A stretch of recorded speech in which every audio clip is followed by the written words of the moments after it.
أعوذ بالله من الشيطان الرجيم بسم الله الرحمن الرحيم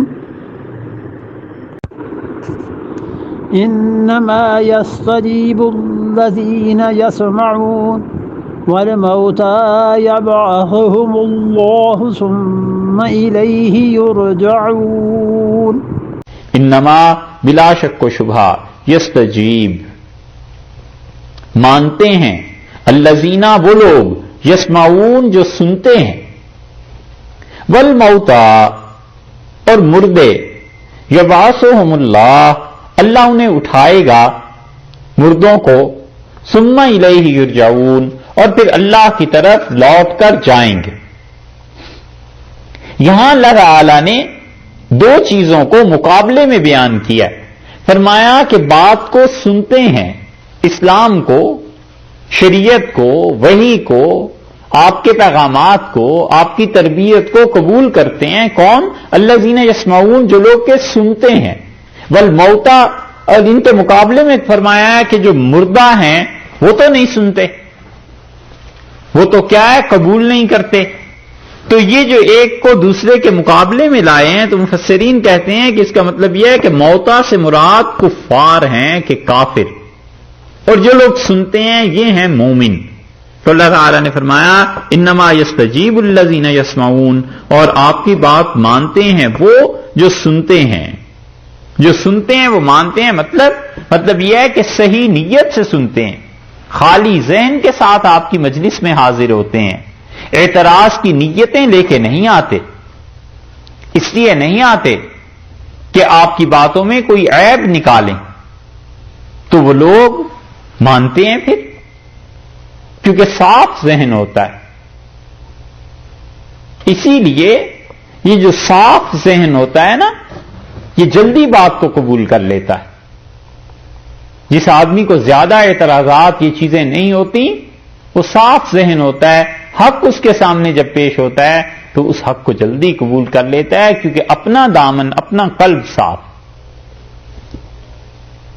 والموتى اور جو مردے ہیں یعنی کافر، یبعثهم اللہ اللہ انہیں اٹھائے گا، ثم الیہ یرجعون اور پھر اسی کی طرف، اللہ کی طرف ہی بھیج دیے جائیں گے، اسی کی طرف چلیں گے. یعنی سب سے اب توقع ہی نہ رکھیے کہ یہ لوگ دین کو مان لیں. جن کے دل میں اللہ نے کان نہیں دیے وہ سنتے ہی نہیں، وہ کس طرح مانے؟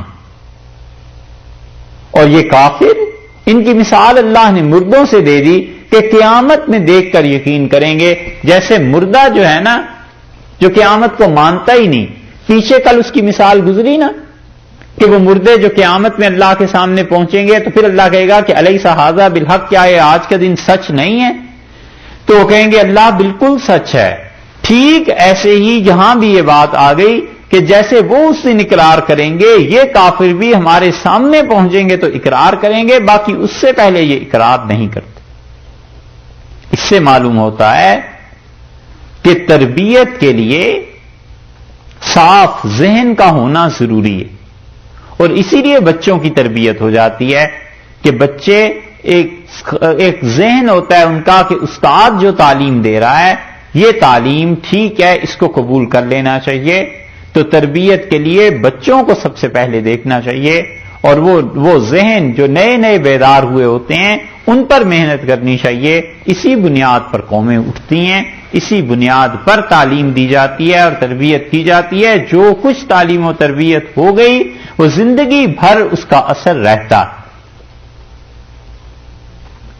اور اس کا اتنا اثر رہتا ہے کہ بچوں کی جو تربیت ہے اسے انفیکٹ آئیڈیل کی تلاش ہوتی ہے کہ کسی طرح مجھے ایسی کوئی نمونے کی چیز مل جائے کہ میں اپنے آپ کو اس کے مطابق بنا لوں. یہ فطری چیز ہے، اللہ نے ہر ایک میں رکھی ہوتی ہے. اس لیے آپ دیکھیں بچوں میں اس کا یہ اثر ہوتا ہے. ہر آدمی شاید اس مرحلے سے گزرا ہے کہ گھر آ کر وہ بات کرتا ہے ایک انداز سے، کھانا کھاتا ہے ایک انداز سے، حتیٰ کہ اٹھنے بیٹھنے پہ اس کا اثر آ جاتا ہے. تو ماں باپ تو چونکہ عمر گزارے ہوئے ہوتے ہیں، اس لیے وہ کہتے ہیں اس کے فلاں ٹیچر کا اثر ہے، وہ چونکہ ایسے بولتے ہیں لہذا یہ ایسے بولتا ہے، وہ چونکہ ایسے ڈانٹتے ہیں لہذا یہ اپنے چھوٹے بہن بھائیوں کو ایسے ڈانٹتا ہے. یہ سب چیزیں کیا ہیں؟ اس بچے کو آئیڈیل کی تلاش ہوتی ہے کہ کوئی آئیڈیل مل جائے. اور اس امت کے زوال پر جب کوئی بحث کرے گا نا تو وہ یہ بھی لکھے گا شاید، اگر اس کے بعد اس کے ذہن میں ہوئی کہ تعلیمی ادارے جو اس امت نے قائم کیے تھے اس میں آئیڈیل لوگ نہیں رہے تھے، وہ ایسے آ گئے تھے پڑھانے والے اور تربیت کرنے والے کہ بچے نے ان کو دیکھا، ان کا اثر قبول کیا، لیکن جب اپنے عالم شعور میں پہنچا 30 سال 35 سال میں تو گالیاں دیتا تھا کہ ایسا ٹیچر ملا تھا، دیکھو یار کیا حرکتیں تھیں اس کی، اب سمجھ میں آتی ہے بات.